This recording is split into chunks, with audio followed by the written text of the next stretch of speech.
Gunslinger provoked Black Mountain Woman. What happened next taught him a lesson he'd never forget. "Move aside, woman," the trembling gunslinger snarled, shoving past the dignified healer at the general store counter. The townspeople whispered that the broken gunfighter would drink himself to death within a month, his once steady hands now betraying him with violent shakes. They called him a has-been, a joke, a man whose reputation had crumbled faster than his ability to hold a weapon. But the Black Mountain Woman saw something else entirely in his desperate eyes, a soul worth saving if he could survive what she was about to teach him.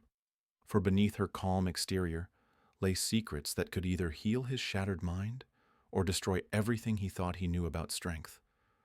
The real question wasn't whether he could face her challenge, but whether he could face the truth about himself. Before we continue, comment where you are tuning in from. Perhaps we will publish a story there. The gunslinger's hands trembled as he reached for his whiskey glass. Jake Morrison had once been the fastest draw in 3 territories. Now he couldn't even hold a drink steady.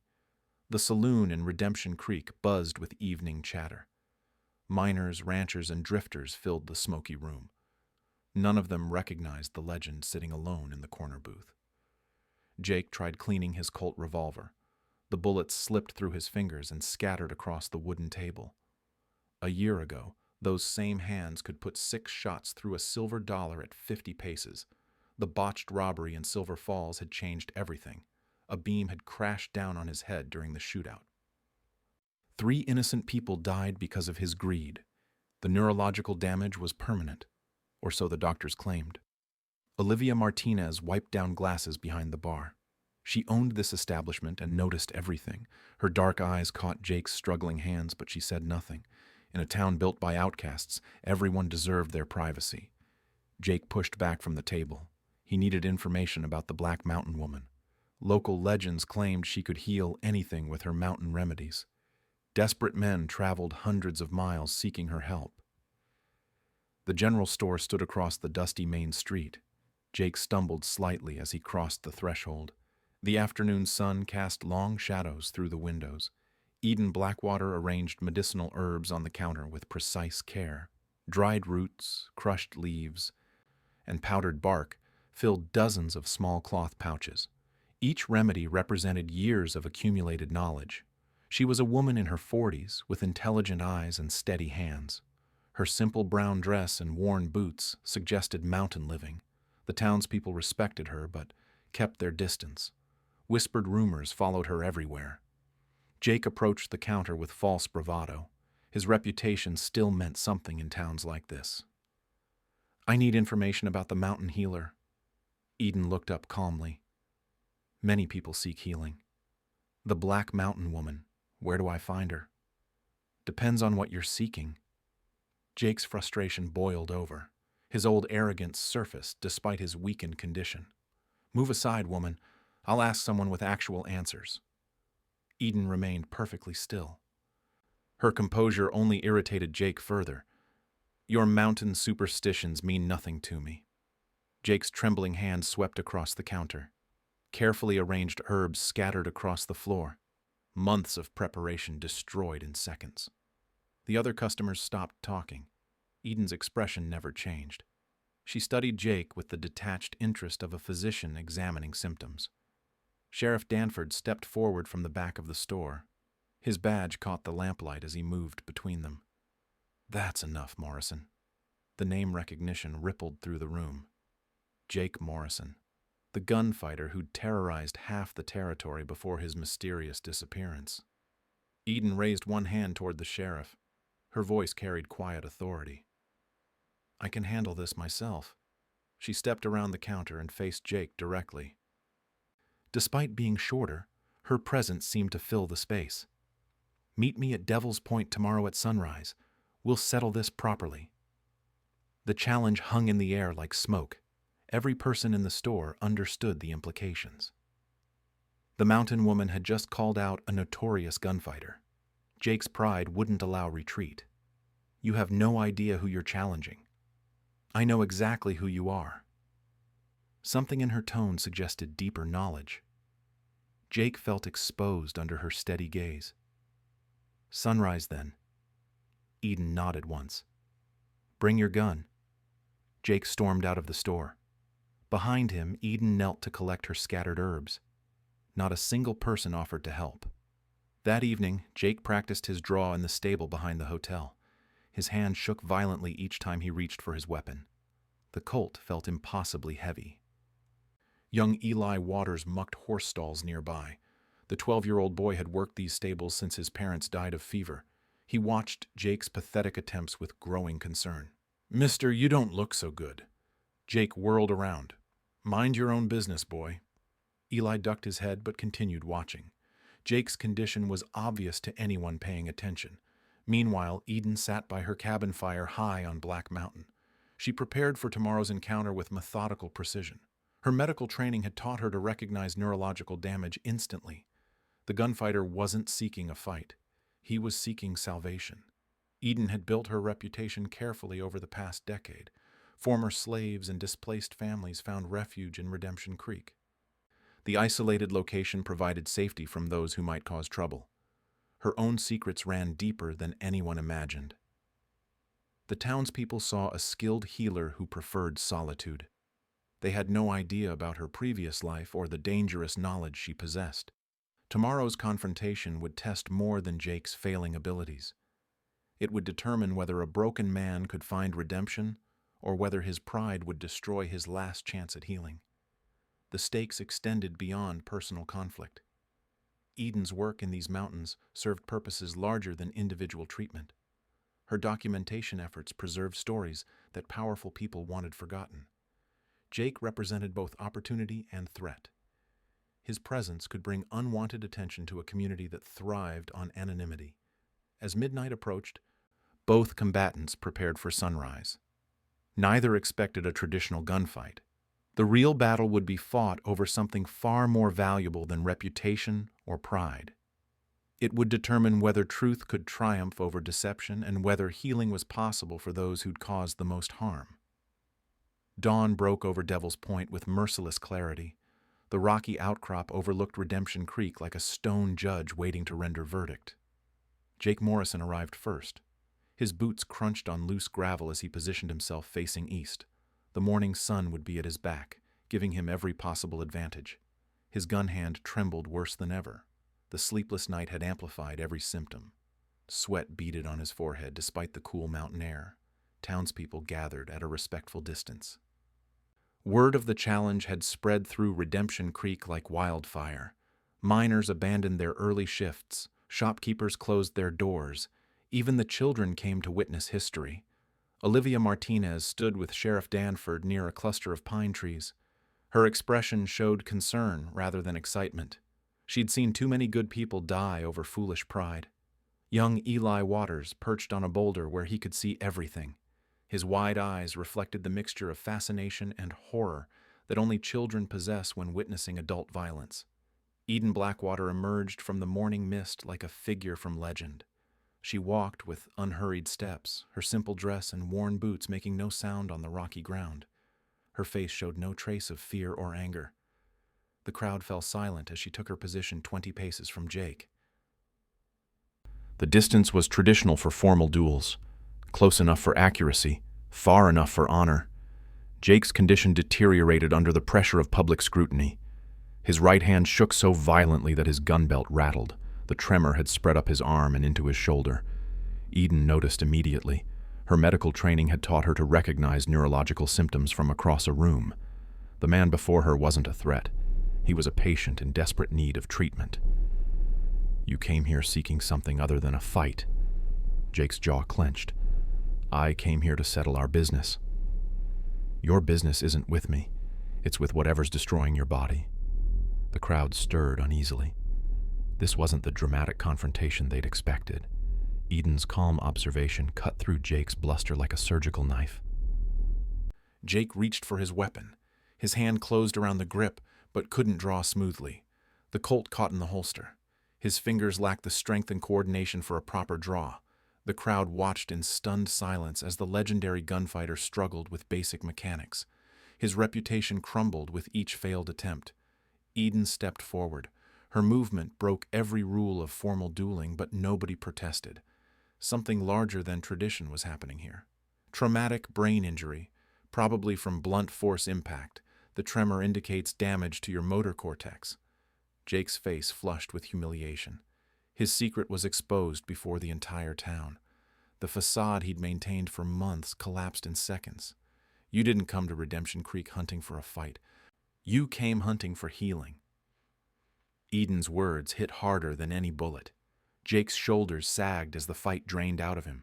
The desperate journey, the false bravado, the mounting terror of discovery, all of it became pointless theater. I used to be somebody.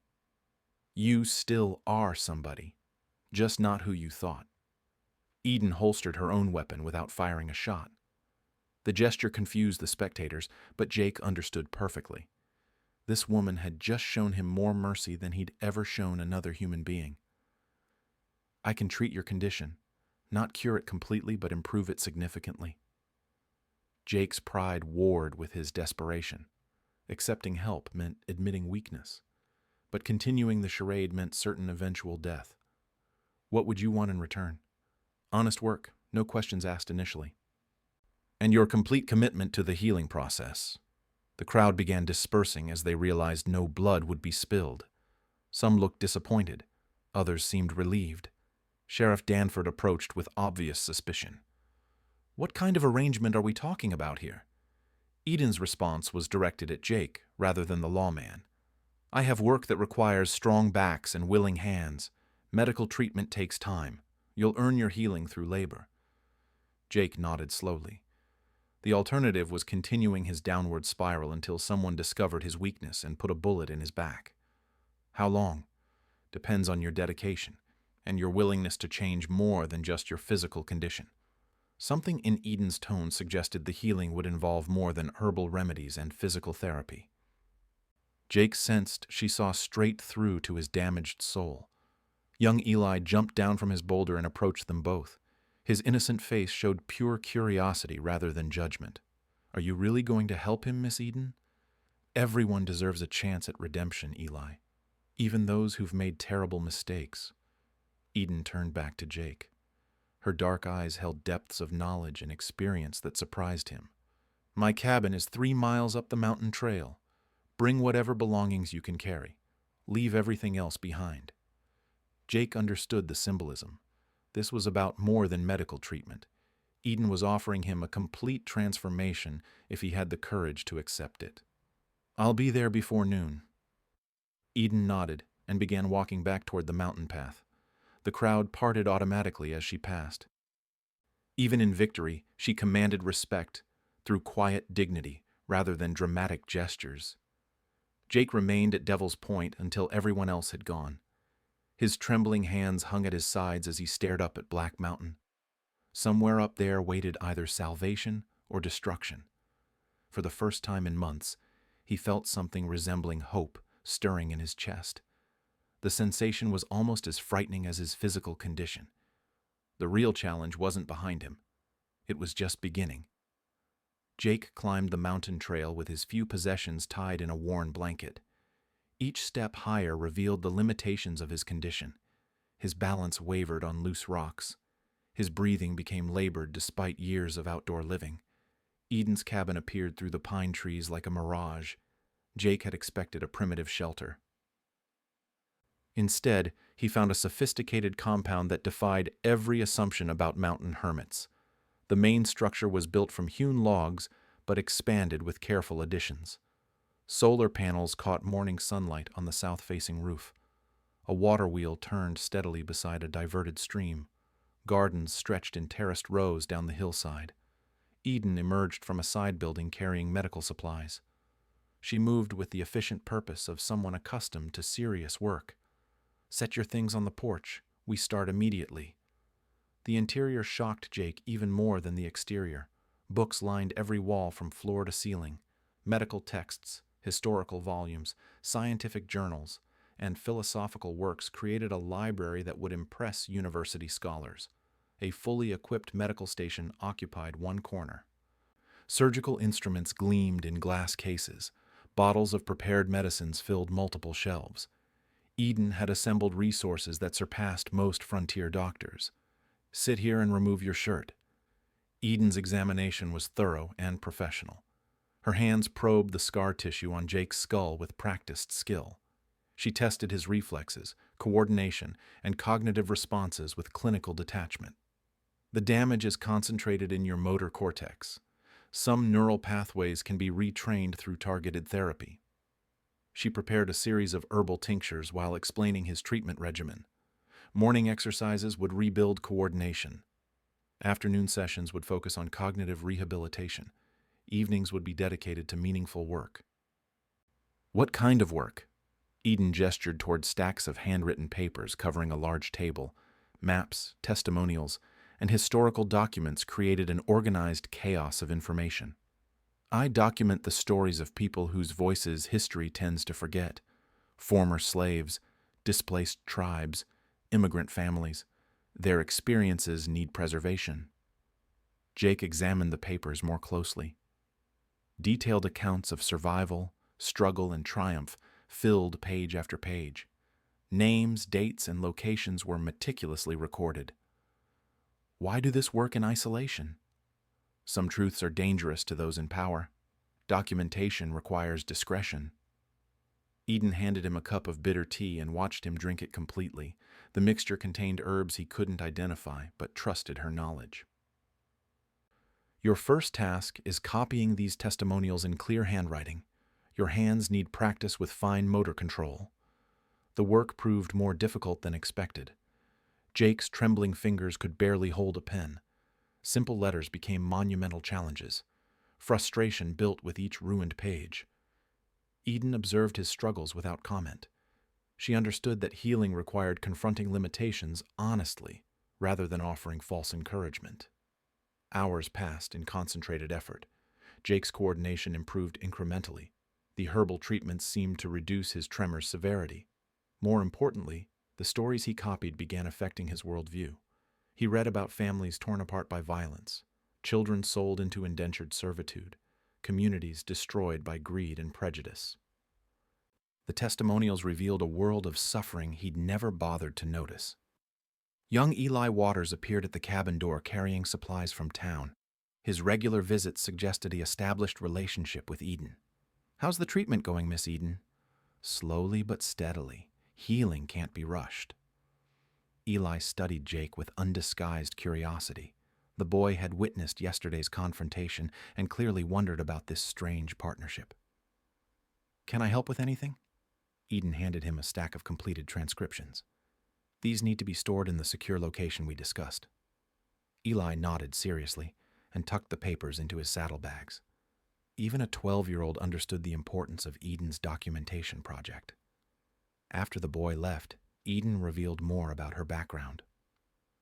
She'd served as a battlefield surgeon during the war's final campaigns. The experience had taught her both medical skills and the value of preserving historical truth. "I saved lives on operating tables made from barn doors, amputated limbs with whiskey for anesthesia, watched boys die calling for their mothers." Her matter-of-fact tone couldn't disguise the emotional weight of those memories. Jake began understanding why she'd chosen mountain isolation. The war ended, but the suffering continued. Reconstruction failed the people who needed it most. Someone has to remember their stories. Jake's own war experiences had been different. He'd used the chaos for personal profit rather than helping others. The contrast made him uncomfortably aware of his wasted opportunities. Days blended into a routine of treatment and work. Jake's hands steadied gradually under Eden's care. His coordination improved through repetitive exercises. More significantly, his perspective began shifting through exposure to the documented testimonials. He learned about courage from accounts of escape and survival, dignity from descriptions of maintaining hope under impossible circumstances, resilience from stories of rebuilding after devastating loss. Eden never lectured him directly about morality or redemption. Instead, she let the testimonials speak for themselves. The accumulated weight of human experience proved more persuasive than any sermon. Jake's own story began emerging during evening conversations.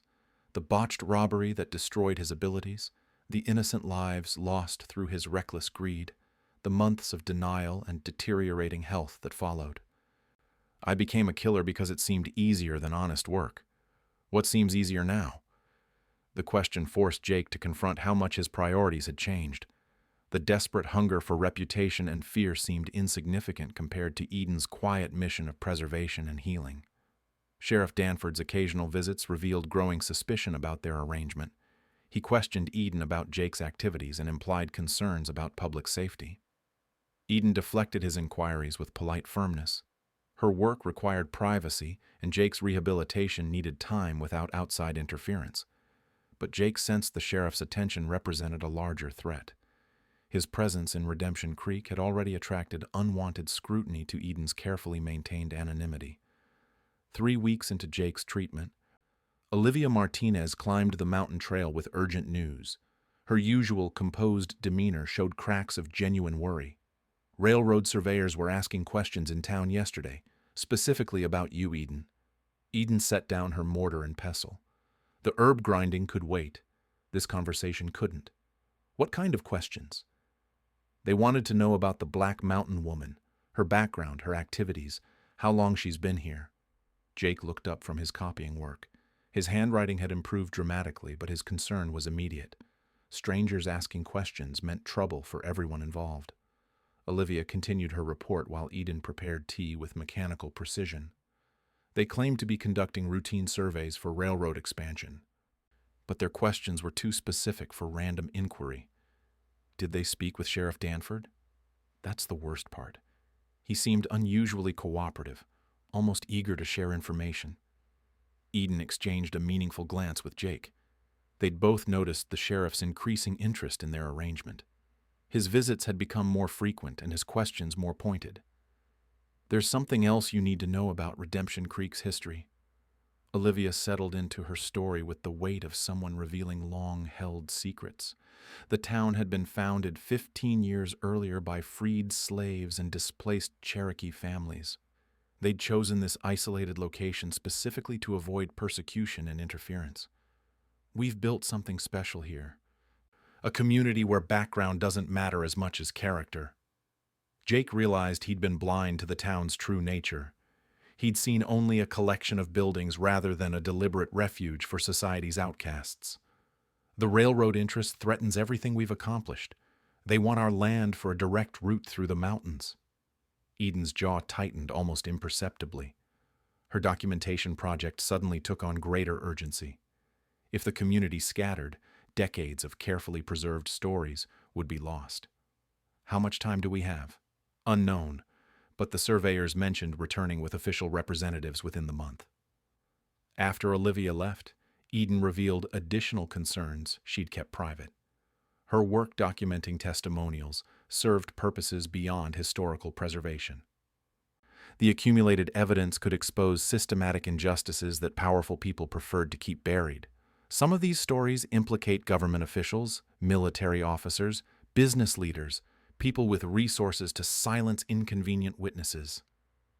Jake's hands had steadied enough for him to handle his weapon again.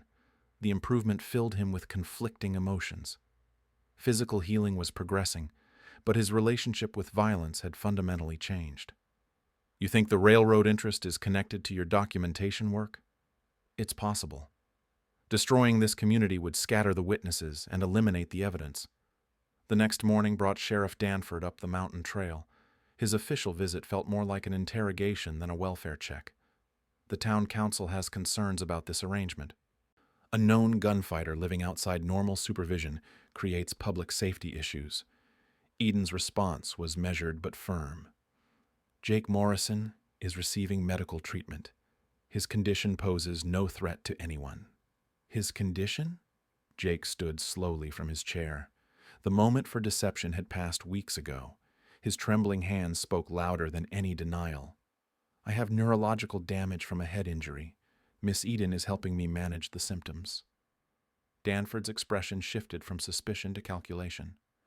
A disabled gunfighter was valuable information to the right buyers. The railroad representatives want to interview prominent community members. You'll both be expected to attend their meeting. When? Next week.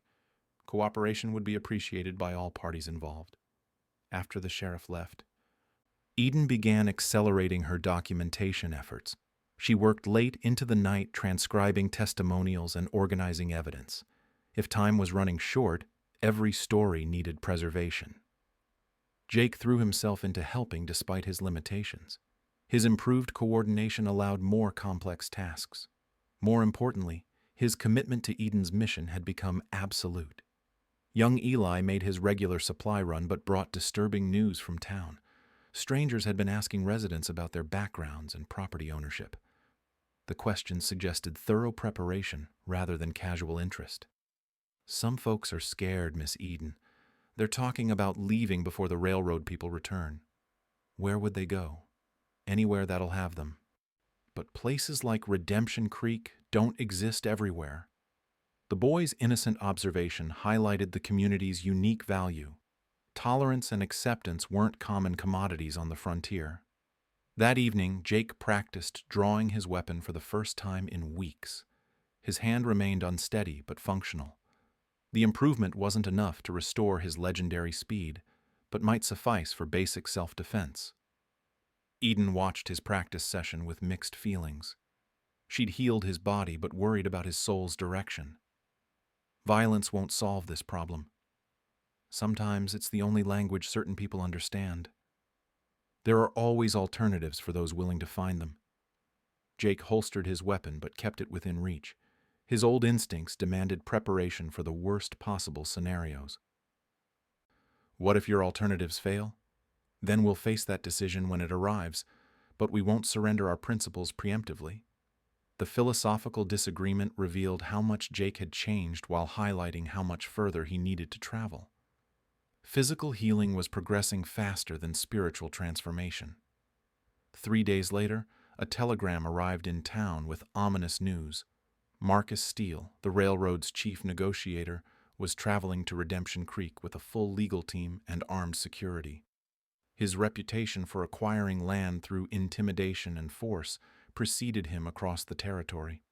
Communities that resisted his offers typically faced escalating pressure until cooperation became their only survival option. Jake's decision crystallized with brutal clarity. He could flee as his old self would have done, abandoning Eden and the community to face Steele alone, or he could stand and fight for something larger than his own survival. The choice would define not just his immediate future, but the man he was becoming. Marcus Steele arrived in Redemption Creek with 6 armed men and a wagon full of legal documents. His expensive suit and polished boots marked him as someone accustomed to getting his way through wealth and intimidation. Jake watched from Eden's cabin as the procession entered town below. Even at this distance, Steele's commanding presence was unmistakable. This wasn't a man who accepted refusal gracefully.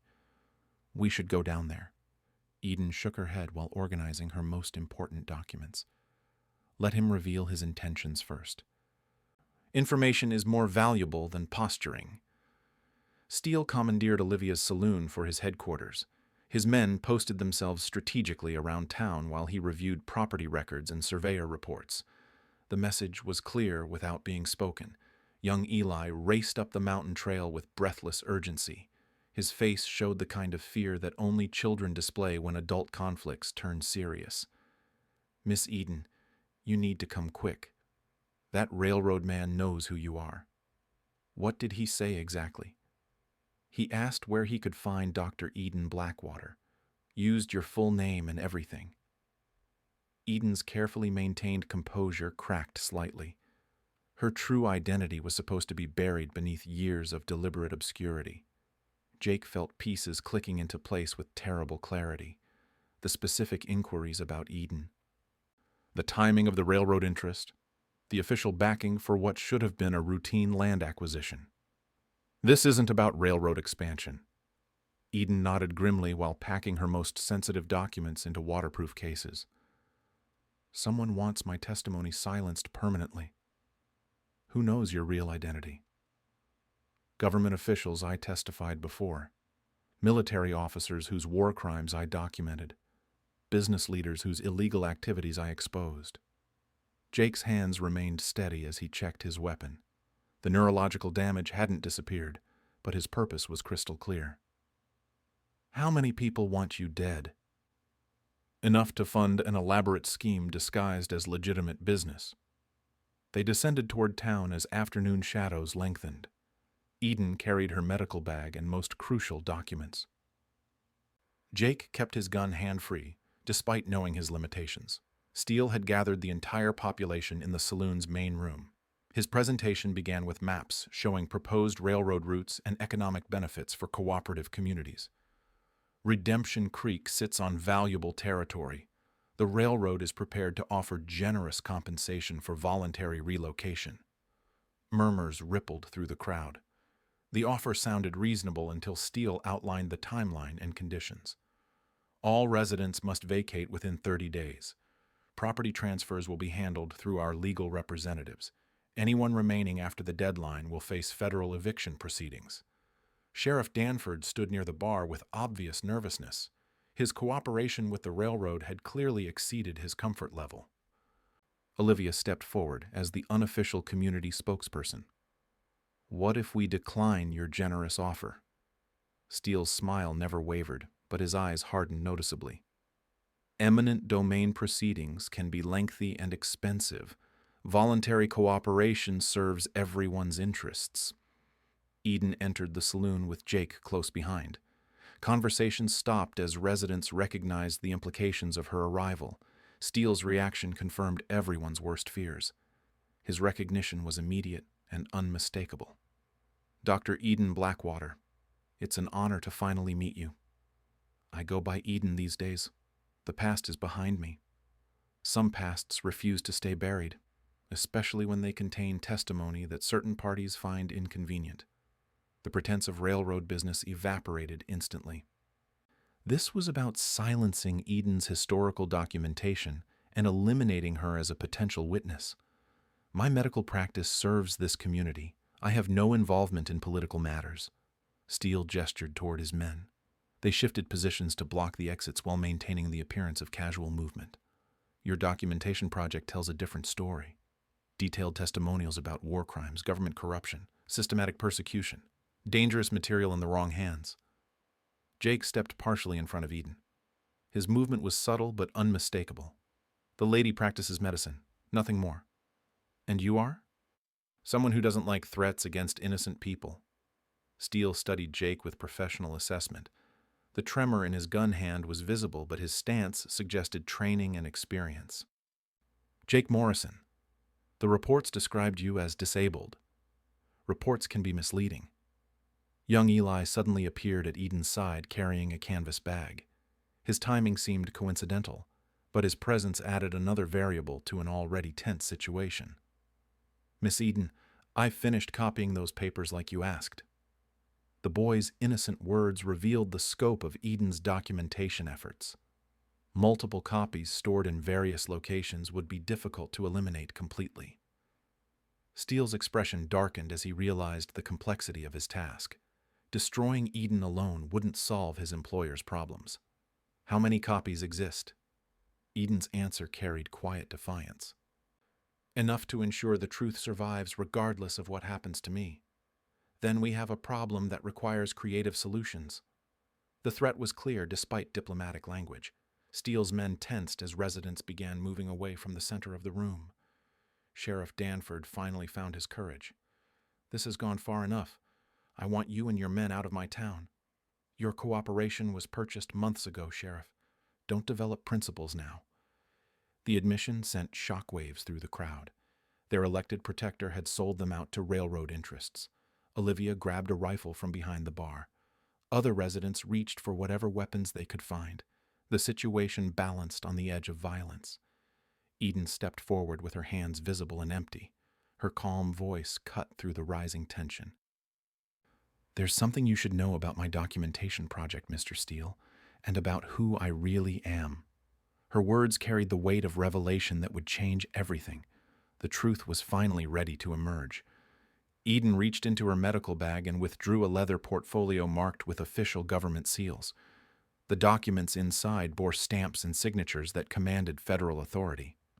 "I am Dr. Eden Blackwater, former chief battlefield surgeon for General Grant's final campaign, Congressional Medal of Honor recipient for saving 30 civilians from execution during the siege of Richmond. Steele's confident demeanor wavered as Eden displayed her credentials. These weren't forged papers or stolen documents. They were official recognition from the highest levels of government.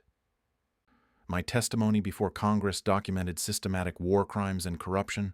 The documentation you want destroyed is protected under federal witness statutes. Jake watched Steele's men shift uncomfortably. They'd signed up to intimidate a mountain hermit, not assault a decorated war hero with government protection. Furthermore, my medical work here operates under direct authorization from the Bureau of Indian Affairs and the Freedmen's Bureau. This community exists with federal recognition and support. Eden produced additional documents that transformed the legal landscape instantly. Redemption Creek wasn't just a collection of outcasts. It was an officially sanctioned refuge with government backing. Young Eli stepped forward with his canvas bag. His innocent face showed no awareness of the drama surrounding him. Miss Eden, should I take these copies to the other locations now? Yes, Eli. Exactly as we practiced. The boy nodded seriously and began distributing papers to various residents. Each person received specific instructions whispered in their ears. Steele realized his situation was collapsing rapidly. The simple intimidation scheme had become a federal case involving protected witnesses and official documentation. Those authorizations can be revoked. Political winds change direction. True, but destroying evidence and threatening federal witnesses carries consequences that transcend political considerations. Sheriff Danford stepped forward with his badge in his hand.